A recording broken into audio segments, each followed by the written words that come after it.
আপনারা অনেকেই জানতে চেয়েছিলেন ছাদ বাগানের জন্য আদর্শ বেগুনের জাত কোনটা হতে পারে, যে গাছ লাগালে আমরা সারা বছরই ফলন পাবো। তো নমস্কার বন্ধুরা, মাইরুফ মাই গার্ডেন চ্যানেলে আপনাকে স্বাগত জানাই।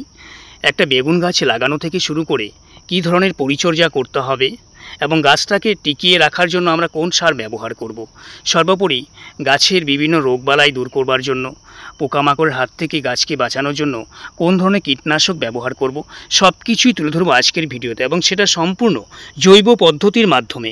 ফুল আসবার পরে বেগুন গাছের সবথেকে বড় সমস্যা, গাছ থেকে ফুলগুলো এভাবে ঝরে পড়ে যায়। এটা কিভাবে রোধ করব? সম্পূর্ণ অর্গানিক পদ্ধতির মাধ্যমে। প্রথম থেকে শেষ পর্যন্ত ভিডিওটা দেখুন। বর্ষা প্রায় শুরু হয়ে যাচ্ছে, এখন কি বেগুনের চারা লাগানো যাবে?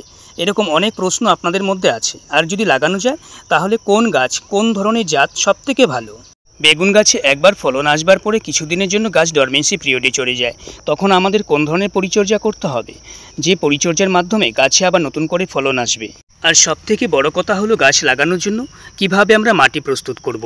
এবার চলুন প্রত্যেকটা প্রশ্নের উত্তর আমরা খুব সংক্ষেপে জেনে নেওয়ার চেষ্টা করি। প্রথমে আসি বেগুনের ভালো জাত। অনেক প্রজাতির আছে, তার মধ্যে আমার সবথেকে পছন্দ হলো এই বেগুনটা। এটাকে সলতে বেগুন বা সরু বেগুনও বলা হয়। এটা সারা বছর আপনি ছাদে চাষ করতে পারবেন এবং প্রচুর পরিমাণে ফলন দেয়। একবার লক্ষ্য করে দেখুন, এই ডগার মধ্যে ওপরের দিকে যেমন ফুল রয়েছে, নিচের দিকে বেগুনও ঝুলছে।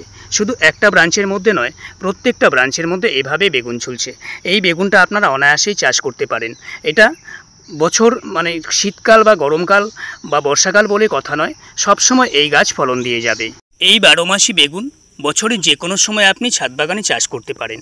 দেখুন, আমি এখানে বীজ ফেলে দিয়েছিলাম, চারা উঠে গেছে। এই চারাগুলো কিছুদিনের মধ্যেই লাগিয়ে ফেলবো। তাই 12 মাসি বেগুন লাগানোর জন্য নির্দিষ্ট কোনো সময় থাকে না। তবে হ্যাঁ, যদি শীতকালীন বেগুন চাষ করেন সেটা শীতকালে করতে হবে, গরমের বেগুন গরমে, আর বর্ষার বেগুন বর্ষায়। কিন্তু এই বেগুনটা সারা বছর আপনি চাষ করতে পারবেন।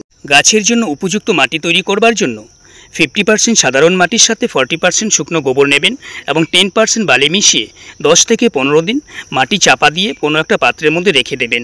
তারপরে সেই মাটিটা ঝুরঝুরে করে পাত্রে প্রতিস্থাপন করে গাছ লাগিয়ে ফেলুন। কম খরচের মধ্যে বাগান করতে চাইলে এরকম চালের বস্তা বা সিমেন্টের বস্তা পাত্র হিসেবে ব্যবহার করতে পারেন।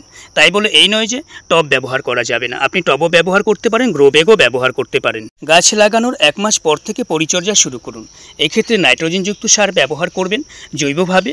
পাতা পচা সার, সর্ষের খোল, গোবর সার, সবজির খোসা, এগুলো অনায়াসেই ব্যবহার করা যায়। গাছে যখন ফুল দেখা দেবে তখন নাইট্রোজেন সারের পরিমাণটা কমিয়ে দিয়ে পটাশ ব্যবহার করুন।